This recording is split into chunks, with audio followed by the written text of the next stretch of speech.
Well, hello, everybody, and welcome to the Castelline Ministries podcast. We are in week five. Week five. I'm not really paying attention. We're going to be talking about Jacob today. But before we get into that, quick announcement, a fun announcement. You guys remember Sarah from a podcast episode I did before, one of my favorite episodes. We talked about small group and Bible studies. She is creating her own online video or podcasting platform it's more designed for kids. And her first kind of series is country themed. So it's got a cowboy sitting around a fire and he talks to these kids and does story time, essentially. Very great stuff. I'll link it all in the description. And what's even better is since she's going to be creating multiple shows, I think is how she described it, they wanted it all to be housed under one main unity. So they've become part of Castelline Ministries, which is awesome. It's your first employee. Not Well, paid. nobody's been paid. But if you want to pay, you can support us. We don't earn money any other way, and we want to grow this thing. Castellines are all very talented people, so it's my dream and hope from the get-go. Maybe others would join, and Sarah's the first to do so. So go check that out. I'll have a card up in the corner or link in description. Do that. Subscribe to her stuff if you haven't subscribed to ours. Okay. And did you guys listen to her first episode yet? It's really good. It is really good. I don't know how it blows my mind. Yeah. So, all right. We are jumping into Jacob. Probably, if we're giving everyone a grade, Abraham, Isaac, Jacob. Jacob kind of gets like the B minus. But we'll talk about that. And maybe you guys have a different opinion, but actually let's start with that. Overall thoughts of Jacob as a person, character in the Bible. I feel like you're a nice grader. I feel like he's probably a C, He's both like he had great attributes about him. I don't know, maybe I'm too harsh, but like great attributes, but then other times you're like, bro, what are you doing? So yeah, B minus, why not? There were some parts I really liked about him and respected about him, and other parts I was just confused. Which honestly, Jacob's life is kind of crazy. He's got a lot of drama. Yeah. It's it definitely gets more flushed out, more screen time than like say Isaac. Mm-hmm. So you definitely get to see more of his character. And yeah, so let's dig into sorry. Just get a bit of static. Let's start off by just kind of highlighting some of the key points in Jacob's life, starting from his childhood, stories about that. We can kind of break it up into his childhood, and then he flees out to Laban's. You got his whole marriage, and then he comes back. And then the story sort of shifts away from him for a while, but then it comes back right at the end of his life. So we'll kind of talk all about that. So, Jacob, as a young man, actually, let's start off as a baby, fighting from the get-go. And so this is sort of Jacob. He's his name is the one means one who supplants. So he's promised. God promises. I think he promises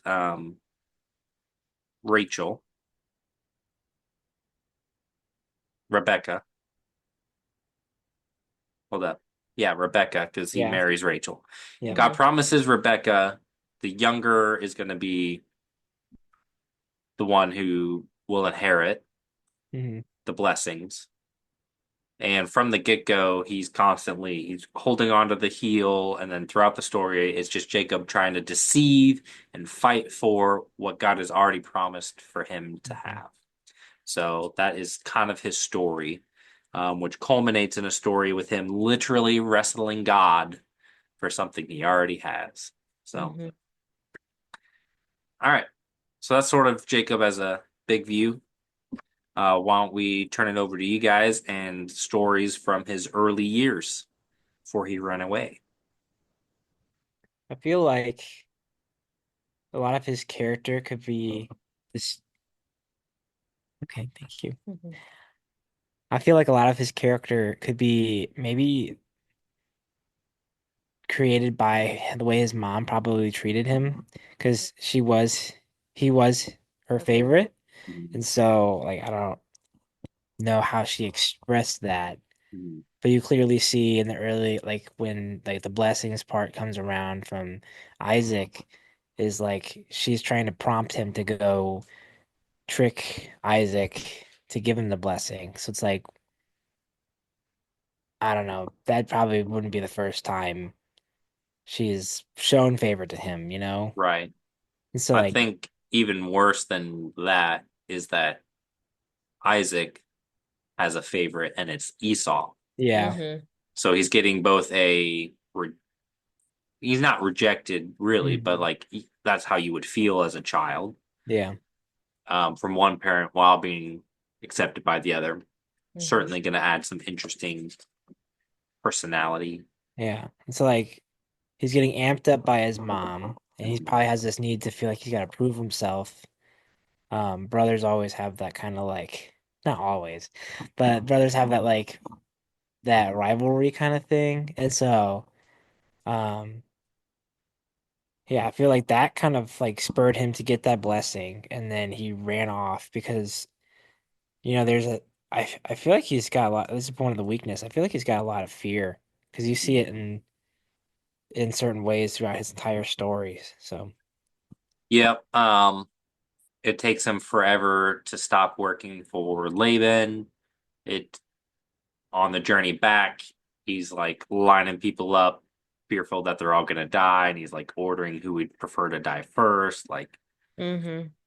um, even in the story, once we get into like Joseph's story and Judah's story, fear of losing his kids.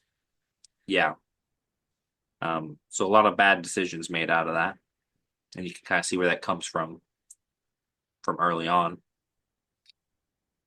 Good observation.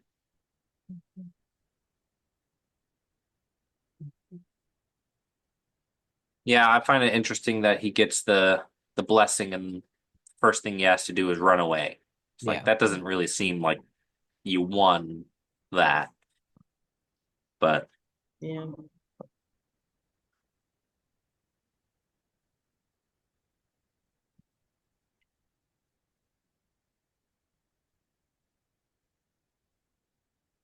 any other thoughts in that sort of era? Not in Uh, that era, for me at least. okay. The aim, like the dream with the ladder, that comes right then, right? As he starts fleeing, yeah, we can talk Yeah. about that. Um, That's good. I feel like that's kind of Isaac's blessing starting to manifest. Like, not that Isaac's words have anything, but God's plan starts to move in Jacob's life to where God starts um telling Jacob about yeah, call him Jake. Call him Jacob about who his identity is, who God has called him to be. Mhm. And so I think that's kind of some stuff that does spur out some of his strengths, and like the things that we can be admirable about him is like, I don't know the exact verse of what God calls Jacob to be, but I'm sure it would I'm sure it would prop up his strengths and like make sense of those things. It's a huge confirmation as well. It's like, well, my Yeah. dad said these things, but then I Mhm. think you brought this up last week. You get that confirmation with God, like, yep, the blessing that I promised your father, this is going to come through you. You're going to be great, and all this stuff. So, and you can see that his attitude changes. He sets up a whole altar, and he's like, all right, this is my God. So you can see that he shifts it after that experience. There's definitely a lot that you can dig into with this story, which is typically Jacob's ladder. but I don't think it's the Hebrew calls it a ladder, but there's angels going up and down. Um, and one of the story that I know that it shares a lot of like vocabulary and is kind of having a connection point with is the story of Babel and how they were trying to build a tower to reach the heavens. Um, one of the connections is that in the Tower of Babel story, they talk about the top of the tower, but the word that they use for the top of the tower is head. And the connection between heaven and earth was at Jacob's head. So there's a connection there. So it's humans tried to be the bridge between heaven and earth. This is God saying, through your family, I'm going to bridge this connection. So I don't quite remember all the connections, but for those that want to dig into it, there's enough to do some research on and dig into. So in chapter 28, when he's having his dream, or what the latter thing was going on, God said, "Behold, I am with you, and will keep you wherever you go, and will bring you back to this land. For I will not leave you until I have done what I have promised you." So, like, going forward, like seeing how Jacob operates, like with oh shoot, how do you say his name? Is it Laban? Leaving. Laban, like how he operates there, and then when he's given like leadership over those flocks and stuff, like you can clearly see God's hand on his life. And so yeah, and even with the messy situation with his having two wives, he did have a ton of kids that became the nation of Israel. He had two wives, two servants that he. Then married. Well, I Maybe think they are different. technically considered wives. Okay. Um, So it's not- in that case, uh, when you talk about it as four wives, they were definitely not looked as highly upon, but He sent Yeah. them to the front lines. yeah, Oh, he picked favorites. He put them first. Yeah. I do want to spend some time on the wives though. I just want to Mhm. look up something real quick.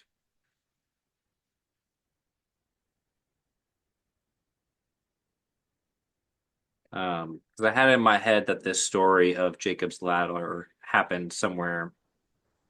Okay, so um, so where Jacob was when he had that vision and dream was actually just north of Jerusalem, Mhm. which I find kind of cool that he's around the Jerusalem area. I thought in my head it was Bethlehem, but it's called Bethel. But I don't think it's the same. But I always like to play something in geography so you kind of know where things are at. So wasn't he, there like a mountain that the Israelites went to worship on? Was that mountain? That same mountain, Bethel? um, well, so when Israel and Judah broke off, Yeah. Israel had mountains that would have been further north than where this story Okay. took place, but it could have been called Bethel. I don't know. Gotcha. I had something else.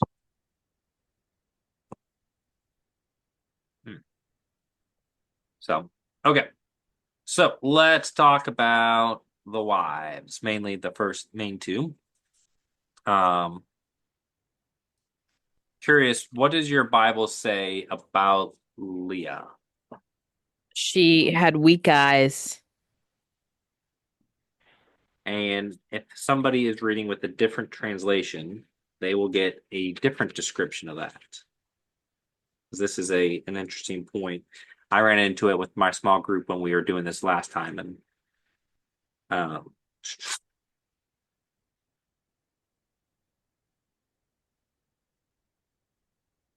okay, so here's this translation. Leah had tender eyes, but Rachel was shapely and beautiful. So tender, a little bit could go either way. And then there's other translations that say she has nice eyes. Mm. So this is one of those areas where the Hebrew is really weird and we don't have like a certainty on exactly what it's saying. But more than likely, there's some sort of wordplay going on here. So Mhm. that's they're trying to like use a turn of a phrase to have a certain vocabulary. And I think it's trying to tie it back to Garden of Eden story, where Eve is seeing something and she's deciding what's good and what's not good with the fruit. So here's Jacob now seeing the two women and he's deciding what's the beautiful and what's the good one. Whereas if you actually look at who God thinks is more important, Leah, one, has the most kids most easily, but also who are the descendants from Leah? You have Judah, which is basically the main tribe that survives, and the Levites, which are the Mhm. priests. Yep.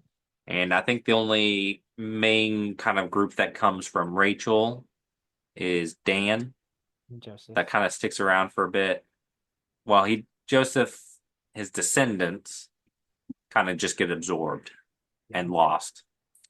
But Dan, I think King Saul comes from Dan. He's a Benjaminite. Benjamin. I didn't mean Dan. You're right. Came from Benjamin. He's the youngest one, right? Don't be impressed. I just read it.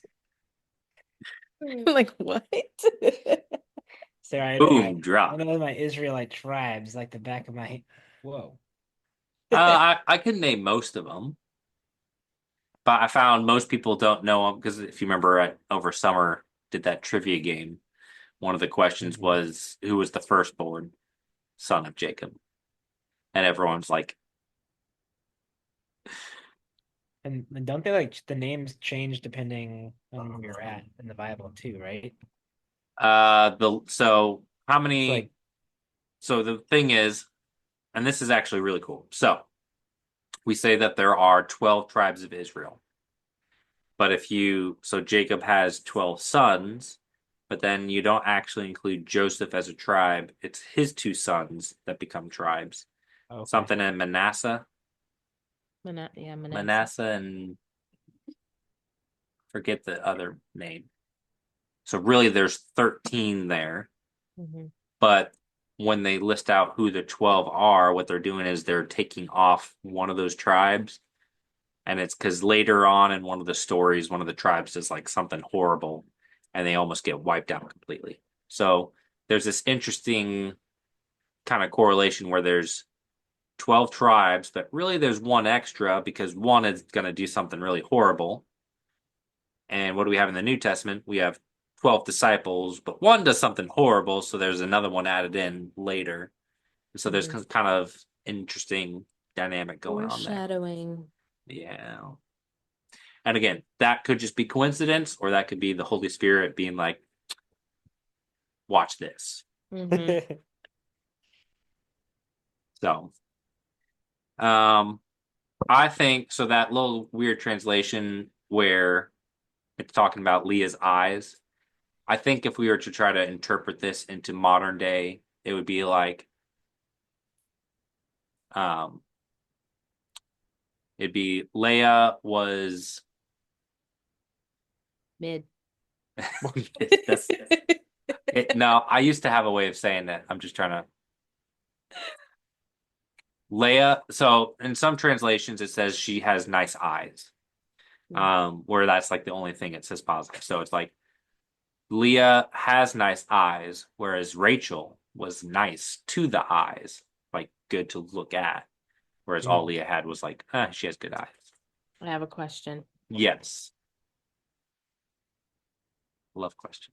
Yes. So with them saying that Leah has nice eyes, but Rachel was good looking, basically. How when Jacob and Leah were basically wed, like how did he not know that it wasn't Rachel? Great question. You know what I mean? One, I think Now this could just be something I learned or made up growing up, but like the veil would have been a heavier of a veil, Mm, not like a see-through veil. mm. And so you wouldn't take that off until it was like, all right, it's dark, let's go into the tent. Yeah. But would Rachel not have been at the wedding? Or did he switch? I'm sure that if he was planning this, he would have kept Rachel away. But Mm. my main hunch that it's not brought up, but um it's a wedding, so I'm assuming Jacob was drunk. Mm. Just I had to, That could be my only assumption for how you Yeah. mess up that bad. Yeah. so far it's kind of been the how things have been going. Yeah. I Yeah. don't even think they need to say it at this point. It's just like, he was at a wedding and he didn't notice. What could have caused that? Yeah. So that's might be me reading into it. Um, but it's also this is a part in his life where Jacob, who's trying to deceive everybody, is getting deceived himself. So it's Mm-hmm. some fun little play going on there. Yeah. You have a huge chunk of the story dedicated to these women struggling to have kids. Mm-hmm. Um, and I really complimented Isaac on his, I'm going to pray for my wife to have kids. She Mm-hmm. has kids. Whereas you don't see that from Jacob. He's just kind of does what Abraham does when like Sarah's like, "Hey, here's a slave." Yeah. All Yeah. right. Yeah. Taken after his grandpa. Yeah. Mm-hmm. I found it interesting that, God also closed Rachel's womb because I think it goes for like what God thinks of marriage and like, so through his law has not really been established, like Moses hasn't came yet and had it laid out, but like through Moses' law, he's technically like, oh my gosh, I just lost the word. Um, being like a adultery, something. No, right. Adulterous. No, I know it's polygamy. It's not in the Ten Commandments though. Yeah. Polygamy. It's Committing adultery. committing adult. He's not committing adult. He is committing adultery with Rachel and those servants, which, yeah, I feel like God at that time has been like, hey, this first marriage is like, I want you to know, like, this is what it like It's honoring. is Hmm. honoring to me. Yeah. So Yeah. And it's also throughout this whole story, we talked about what are the running themes that you see in these stories. And what you're going to see constant time and time again is like you almost never have anyone in this lineage of Jesus that's a firstborn. So, I mean, other than Adam, but Seth, he wasn't a firstborn. Noah, doesn't say. Question mark there. But out of Noah's kids, it's not the firstborn. We get to Abraham, he's not the firstborn. Isaac's not the firstborn. Jacob's not the firstborn. Um, Judah won't be the firstborn. So on and on and on. He's not picking who in the culture they would have picked to inherit the blessing. Um, and then the same thing with the wives. If this was a story, you'd be like, wow, Rachel's gorgeous. She's going to be the one that, nope, it's Leah. And I think kind of like what you've said, this was the marriage. Um, and God's blessing that one more. This is actually a big current thing in today's world where in countries where people are practicing polygamy and then Christianity's brought there and they're like, this is a very tough situation that pastors have to work people through um, because you got all this. It's a tough thing to do. Mm-hmm. yeah, Um, and so the best solution is just to not get into those sort of situations. Mm-hmm. So Mm-hmm. I'm done. This year, my only one. I Thank don't you. want to. I'm just that joke crashed. That did not. Dig in a hole. All right, so next topic.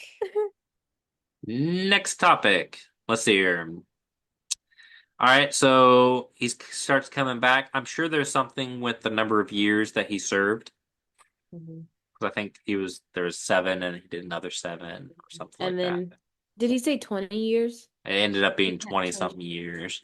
Yeah. Yeah. Because he's Um, going back or changing his. I'll put a question mark out there because I have no idea what's going on with the story of like the spotted sheep Hmm. and how he like sets up strike poles and makes them all breed a certain breed so that he gets them all. Yeah. I That thought it was story's always been weird. I thought it was both like God kind of showing favor over his like what he puts effort into, like God Mhm. being like, I'm gonna bless you. But Mhm. also it sounds kind of tricky too, like he's trying to get a fast one over Laban. Yeah. He's trying to deceive. So Mhm.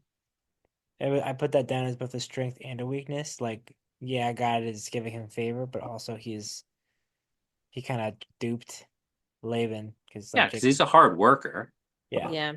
but then he like tries to end around to And that was the come kind of out. thing he was doing before he got his blessing too. He was like a sheep guy. It's like he kind of knew his Yeah. thing. Shepherd is the word I'm looking for. Sheep guy. He herded sheep. Oh, what's that called? What's that called? It's me, sheep man. Yeah. What did it say? It said Rachel when they met was a shepherdess. Mhm. I didn't know that that was a thing. Like women taking care of the sheep. Or There's 2 stories like that. is Ruth the other one? Is that what you're talking? No, Moses' wife. Oh, okay.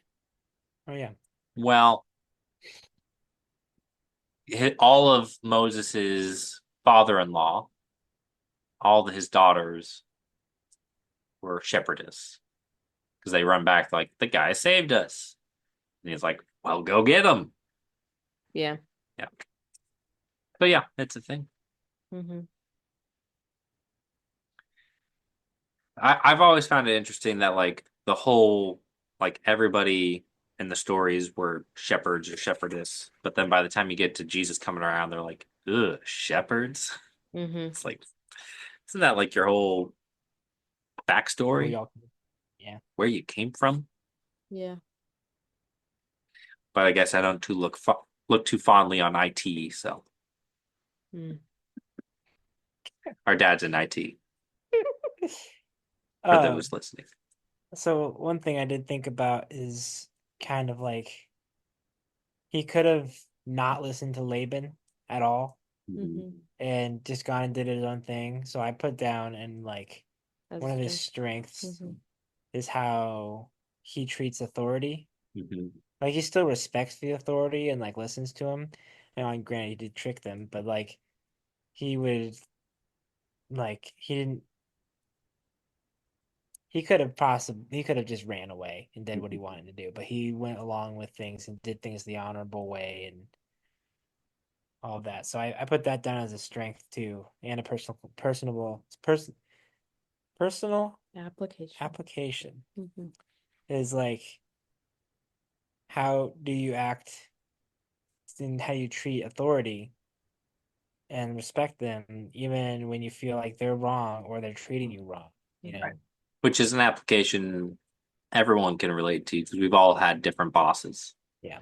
And Mm-hmm. so that balance of how do I properly obey this person, even if I don't fully like or agree with them Mm-hmm. within reason. And yep. Mm. And I think God honors.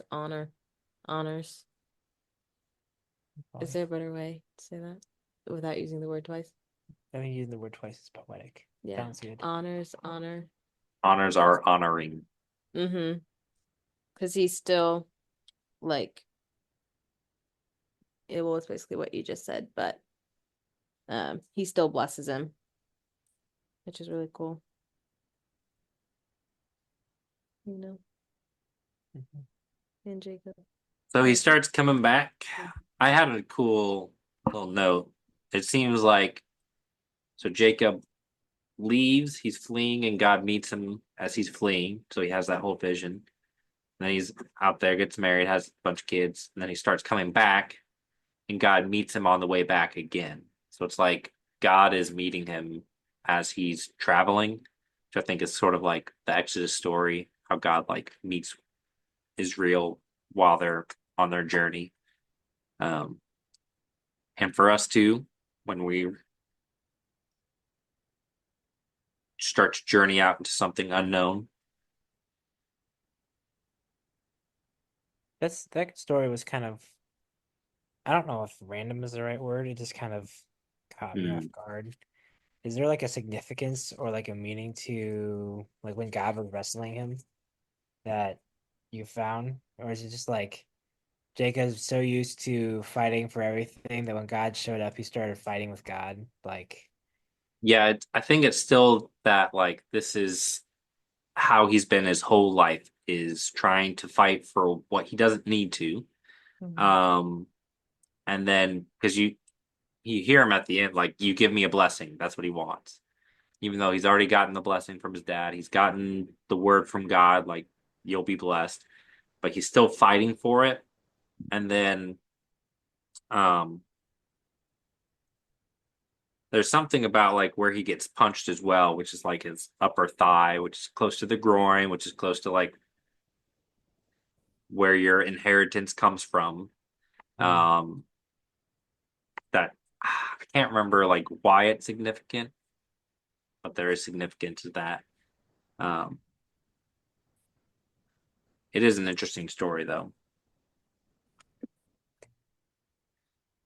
and would be a great contestant for a Christophany. that's what I was thinking too. For It, those listening, a so you have theophanies, which are just anytime God appears in the Bible. But typically, when it's God appearing in some human form or it's the angel of the Lord, those sorts of things, we tend to describe those as Christophanies, which is like God the Son is there. This is before he is incarnated in the New Testament, but he still can take on a human appearance.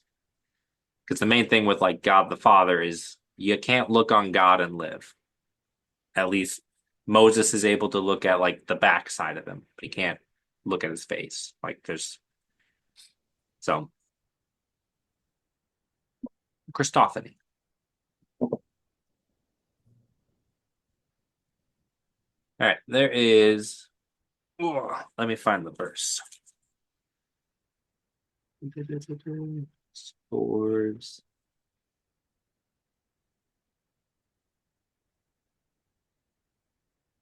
Anything else in the this part of Jacob's life? Because I'm going to jump out of that. Come to that no, it's the end of that. end of his life.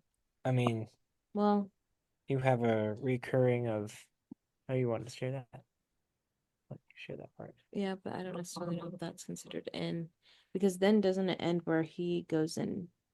Well, it goes on to Genesis 46. So if you want to share that part. No. Okay. Well, something that I feel like every time we read, it always says, well, in this it's Genesis 35:11. Mhm. And where did it go? It says, and God said to him, I am God Almighty, be fruitful and multiply. A nation and a company of nations shall come from you, and kings shall come from your own body. And first, it stuck out to me because I feel like each time we've read, God always says to be fruitful and multiply. But then what also stuck out to me, and I feel like could be like a foreshadowing um, of Jesus, is when he talks about like where it says king shall come from your own body. And I mean, you have David, but then you also have Jesus, like further down the line. So I thought that was cool. Talk about a perfect segue. Now we're going to jump over to chapter 49. This is the end of Jacob's life. 50 is when he gets buried. So these are his last words, and he goes through and kind of does like sort of a blessing for all of the sons, but they're also, some of them don't get a very nice word. Like for Gad, it just says, Gad will be attacked by raiders, but he will attack their heels. And then one of them he calls out for, he calls out Reuben. I mean, Because Ruben kind Reuben of jumped, deserved like it. slept with one of his concubines or something. So like he's pretty salty here at the end, and he calls out all the bad. But where we're going to focus on, because like Asha pointed out, you got this promise of kings. So now we are going to go to verse 8, and we're going to read about Judah, because that's actually where the story that we follow continues. Will be with Judah. So I'll read verse 8 through 12. Judah, your brothers will praise you. Your hand will be on the necks of your enemies. Your father's sons will bow down to you. Judah is a young lion. My son, you will return from the kill. He crouches. He lies down like a lion or lioness who dares to rouse him. The scepter will not depart from Judah, or the staff from between his feet, until he whose right it is comes, and the obedience of the peoples belongs to him. He ties his donkey to a vine, and the colt of his donkey to the choice vine. He washes his clothes in wine, and his robes in the blood of grapes. His eyes are darker than wine, and his teeth are whiter than milk. So it's a very cool blessing / prophecy, and it's got multiple layers of prophecy in there if you care to dig into it. But these are the things that really excite me about the Bible. Is it prophesying? It could be both, but David, or is it Jesus? Both. Both. Well, it's prophesying not just David, but all the kings of Judah come from David's line. Gotcha. So that whole comment about the scepter will not leave, all the kings of Judah are from that line. Okay. But then it says, until he whose right it is comes, and the obedience of the peoples belongs to him. Ooh. That's the Jesus part. And most prophecies have like a dual layer in them anyways. So if you think of the Bible as just one giant book, this probably is like, oh yeah, of course they would talk about Jesus. But then you think about how freaking old Genesis is, and then Jesus coming along going, fulfilled, fulfilled, fulfilled, fulfilled. You're just like, that's right. crazy. The amount of prophecy he fulfills, and like so things being happening in the Old Testament, you'd be like, someone went back in and added that in. You're like, well, like maybe, but like what's really nice is that the Old Testament ends and there's like 400-year gap. There's no debate. Nothing was changed about it was solidified. And then we get the stuff in the New Testament. And it's just like, wow, look at how all that played out. You have the whole thing of here, like he ties his donkey, the colt of a donkey. You're like, that sounds familiar. So, and then the last little bit where you get the washing of blood with wine and grapes and dark hair, white teeth, that jumps into Revelations. There's some descriptions. So this is a very layered prophecy. Oh my gosh. Yeah. And we're just in Genesis. Yeah. So.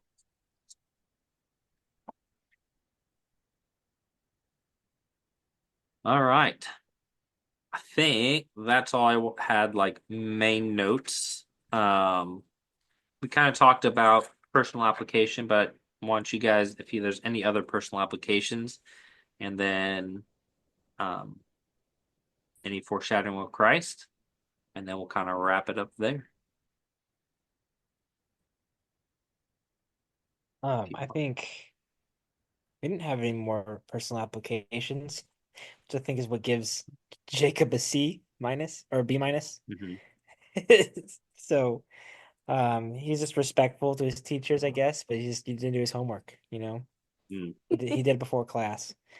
Um, but we thought that we saw a parallel between Esau's treatment of Jacob when he came back and the prodigal son. Like Esau had all the right to still, I mean, it had been 20 years, but like To still have to like still have a vendetta against his Mhm. brother. Like he cheated him out of his birthright and his blessing. Yeah. I'm sure they had multiple other fights they had like going on, and they ended with him running away. So it's like him coming back and Esau greeting him with open arms was like reminiscent of like the prodigal son. Yeah. Which is not really a foreshadowing of Christ, but Jesus told the story of the prodigal son, so it's like Mhm. so. A lot of Yeah. good connections in those stories. Yeah. Mhm. Yeah. And then personal application is just to, I think we've already kind of said it, but like treat people with authority, with respect. Just because God will still honor that, even if, they may not be the nicest person or whatever. Like the Lord tells us to honor people over us. And so if we do that, I think He awards it. Awards? Rewards. Rewards it. We got each other covered. But yeah. You got each other. Mhm. Yeah, mine was that if I think my wording's off, but basically if you're gonna be deceitful, it's gonna come back to hurt you Mm-hmm. and your relationship. So Mm-hmm. I think honesty is a better policy. Um, and then a kind of interpretation of the whole wrestling with God is you don't have to be perfect, but you want to continue to work towards being perfect. And that's kind of like that wrestling with God. Like, okay, not exactly how Jacob was doing it, but how do I become better? What do I need to work on? And those sorts of things. Yeah. So One thing you kind of when you're talking about your personal application about um like the way you're treating people like what was your first personal application again? if you're going to be deceitful to others, it's going to come back to hurt Yeah, you. that kind of Now, bled into his marriage because Rachel, yeah, stole her dad's idols. mhm. Mm-hmm. So like that doesn't make sense unless she's kind of been like seeing how Jacob is and kind of pick up Yeah, that. well, they all sort of start doing that same thing where, Yeah, Rachel sells or the mandrake or whatever to no, Rachel Leah. buys the mandrake to Mm-hmm. try like they're all trying to deceive and earn and fight for Yeah. Mm-hmm. whatever, and it just never works out. Mm-hmm. Moral of the story, it doesn't work out. Yeah. I'd love to see that as a reality show. It'd be more dramatic than the Kim Kardashian show. My last foreshadowing, or my last note, is a foreshadowing of Christ. And this is sort of a typology connection. So through Jacob, there's going to be a chosen nation, which is Israel. And through Jesus, there's going to be a chosen kingdom, Mm. okay, the church. Mm. So we talked about Christophanies where Jesus like physically appears, but also we'll talk about the Bible typologies where somebody could be a type of Christ. And it's just like certain aspects of their life that you're like, oh, that's similar to Jesus. Or an anti-type where it's like, but the point of those is like Jesus is always far better. But Yeah. if you want more of that stuff, Mike Weiner has a great series on Jesus in the Old Testament, and you'll learn all about those. Cool, cool, cool. Do we have any final thoughts? We want to read through Hebrews 11:21. I'm just flipping back to the New I Testament. felt like we've been Sounds like reading the Hall of Faith, we should keep going and give the people their due. Why don't you head to Hall of Faith, and I was going to swing over to Luke. Keep going. It's in the back. Oh. Sorry. Come on. 11:21.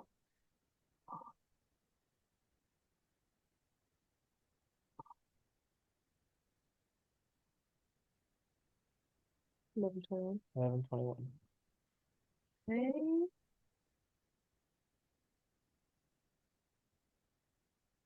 Am I reading it? Sure. Hebrews 11:21 says, "By faith Jacob, when dying, blessed each of his sons of Joseph, bowing in worship over the head of his staff." Did I read that right? Yeah. So, I mean, he did also, his last moment, I forgot about this, did a switcheroo and blessed the opposite. Yep. He's like, Oh. hey, I've been in this position before. Hey, crisscross. Yeah. Sneaky. Well, all right. That was Jacob. Next, we move on to Judah, which is actually one of my favorite characters in this study. And we'll talk about why next week. And then after Judah, there's a little bit of a gap, but we'll pick up. We'll be done reading Genesis, and we'll jump all the way to reading in Joshua after that. So we'll do a big jump.